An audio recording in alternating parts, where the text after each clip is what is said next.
everyone, it's Heather from Buffering Saints, and today I have my husband here again. Hello. We are opening this, and I'm so excited.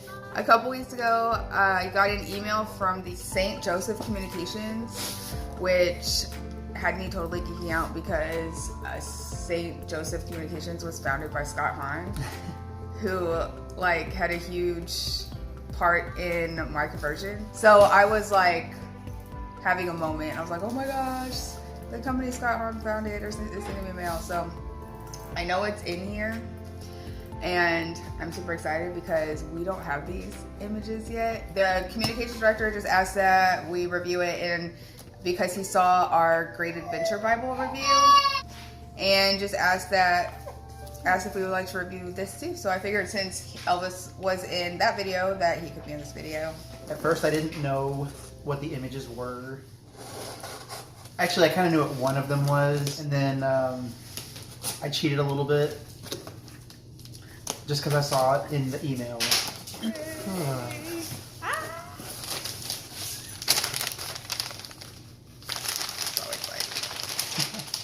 Oh man, it's so pretty. That is awesome. Oh, look, there we are too. That is so It's awesome. Our Lady of Guadalupe. And it's framed. It's so pretty. So cool.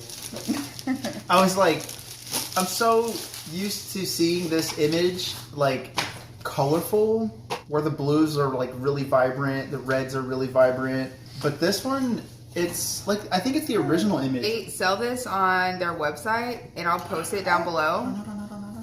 It is, it's so pretty, and the frame is so pretty too. I have Our Lady of Guadalupe on this necklace. The James Avery medal. Yes, my James Avery medal.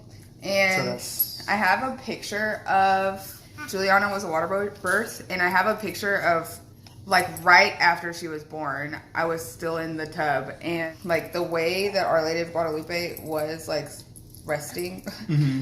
It looks like she was looking at Juliana. Oh yeah. Yeah, it was really cool. We have 3 kids, and Juliana and Jonah were water births. It's 6 by 11 inches, the image, and then the frame is 9.5 inches by 14.5 inches.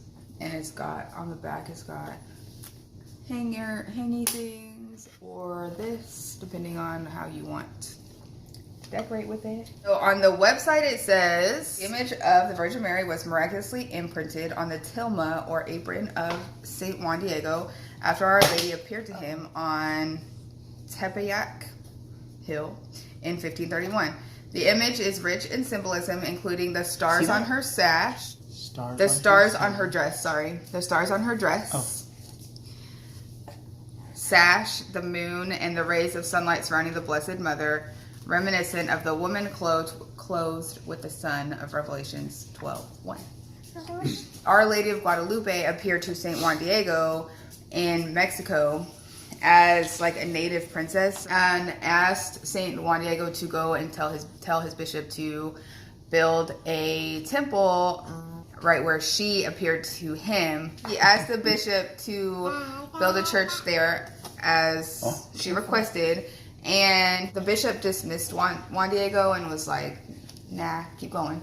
Our Lady appeared to him, I think, 2 more times. San Juan Diego, I guess, finally told the bishop that he'll bring a sign that this is true from Our Lady, and told him to go to the hill, was in the description. Go to the hill, pick these flowers, and it's in the winter. It's in the middle of the winter, so there should be no flowers because of the temperature. It's very cold. Yeah. And so he goes up to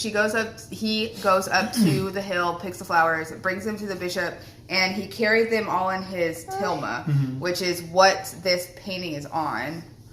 And the outline is supposed to be the tilma. So he brings it to the bishop. He drops the roses, and when he drops the roses, this image is on his tilma. Did you want to? Because I know you know a lot about the science stuff. So a few things that I can kind of recall One thing I remember, was it roses that were the flowers in the tilma? So apparently, like, this part of Mexico, roses are not native to this region, I don't even believe. So that was kind of a shock too. Not only was it the fact that they were growing in the wintertime, but they were actually growing in this region of Mexico. Some of the things that I kind of can recall, like if you look this up, things about this are so miraculous. Just aside from the fact that the image was on the tilma, but they had doctors come in and investigate this, and they say that around this time, it was very difficult to fabricate something like this on a piece of material of this nature. Not to mention the colors that were used were very difficult to produce at this time. They did say that there was ophthalmologists that came out to, I guess, look at Mary's eye, and they noticed after they increased the resolution and they zoomed in all the way to the reflection on her cornea, they noticed that they could see images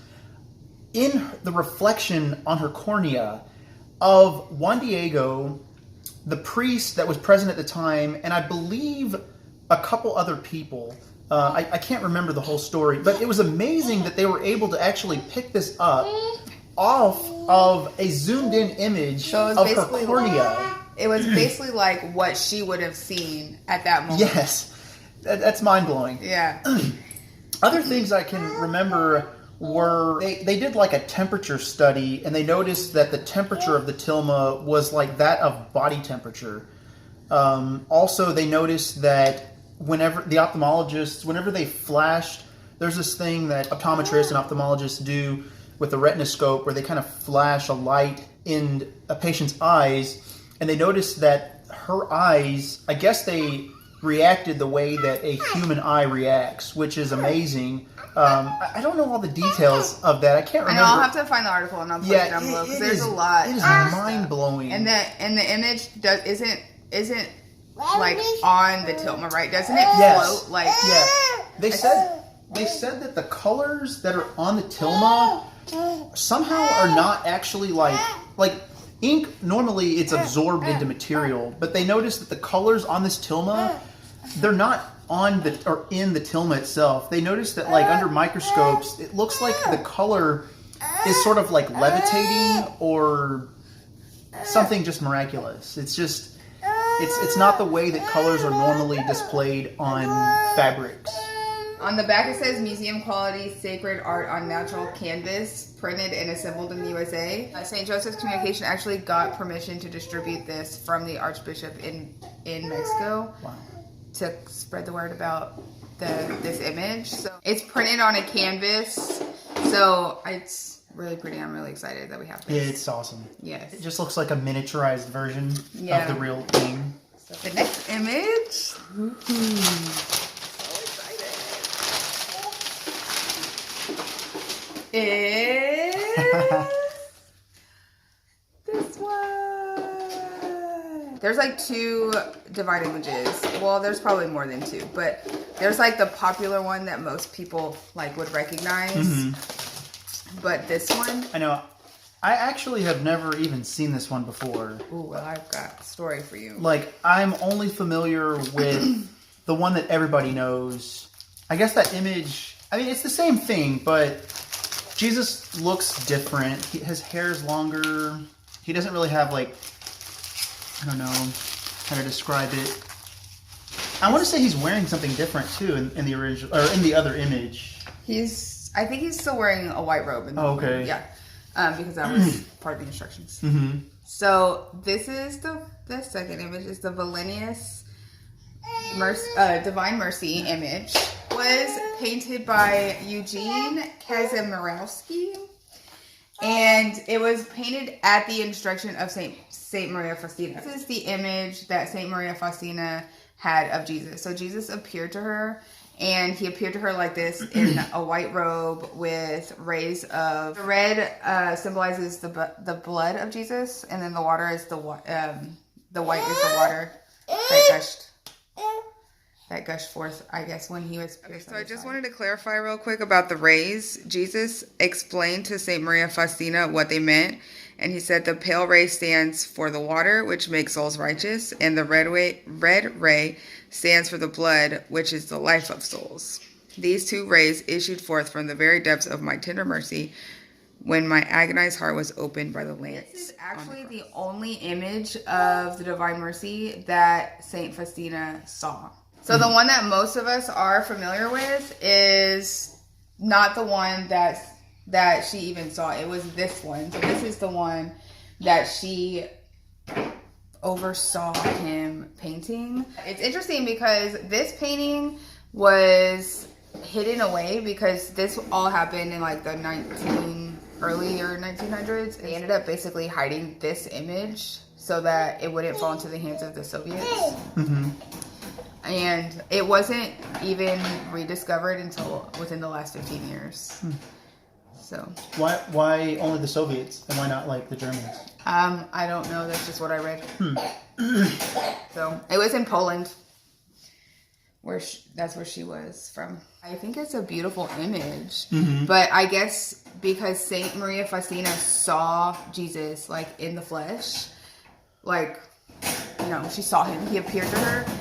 When she saw the painting, how it was coming along, or either, I don't know if it was the finished product or if it was like mid painting. In another vision where she was talking with Jesus, she was like sobbing, like this isn't as beautiful as you are. How am I gonna find somebody to paint you as beautiful as you are? And he says, not in the beauty of color, nor of the brush lies the greatness of this image, but my grace. And he says, I promise that any soul that will venerate this image will not perish. He gave specific instructions of how he wanted it to look. He wanted him, in the white robe with the red and the white rays, and he wanted this Jesus, I trust in you at the bottom. Do you really? Because I'm a convert. So did you really know much about the Divine Mercy growing up? I think I maybe recognized it more as I got older. You typically see it I guess around Easter is when I would kind of connect the image with the liturgical year. Yes, because I believe Divine Mercy Sunday is it the week after Easter? Just remember, sometimes leaving Easter Sunday Mass, the image would be somewhere outside in the narthex area or something like that. Both of these images are amazing. They have a lot of history. I will post the links to both of these framed images down below. So we really want to thank St. Joseph Communications for sending us these. We're so excited to have these images in our house finally. Thank you for sending it to us. Go support them. If you would like these images, the links will be down below in the description box. Thank you guys for watching. If you like this video, subscribe and pray for us, and we will pray for you guys. So that's all for this video. Bye. Bye.